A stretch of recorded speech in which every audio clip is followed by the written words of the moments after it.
Top quality और consistent performance के लिए सिर्फ सिल्वर पंप नाम याद रखना। સમાચારમાં આગળ વધીએ તો ધર્મના નામે લોકોને ઠગવાના વધુ એક કાવતરાનો પર્દાફાશ થયો છે।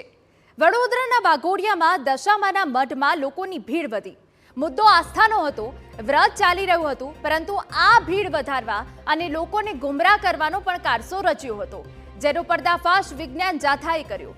એવી વાતો ફેલાવાઈ હતી કે દશામાના મઠમાં સાઢણીની આંખમાંથી ઘી નીકળે છે। આ વાતની જાણ વિજ્ઞાન જાથાને થઈ હતી, જેમણે 2 દિવસ સુધી 2 લોકોને તપાસમાં જોતર્યા હતા, જેમાં જાણવા મળ્યું કે ઘી નીકળવાની વાત તદ્દન ઉપજાવી કાઢી હતી। વનસ્પતિ ઘીને થીજવીને સાઢણીની આંખમાં લગાવી દેવાયું હતું, જે તાપમાનના કારણે ધીરે ધીરે ઓગળતું, જેને એવું કહેવાતું કે આંખમાંથી ઘી નીકળે છે। આ સમગ્ર મામલો છે બેબુનિયાદ દૂધ સાબિત થયો છે।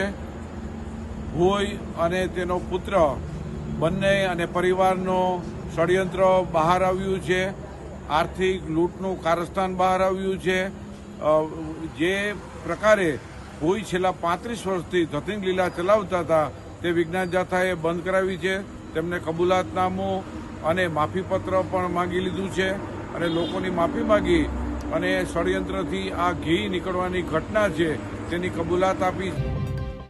વિજ્ઞાન જાથાએ આ વાતો પર્દાફાશ કર્યો। મંદિરમાં રહેતા ભોઈ અને તેના પરિવારજનો છેલ્લા 35 વર્ષથી માતાના ચમત્કારના નામે ધતિંગ કરતા।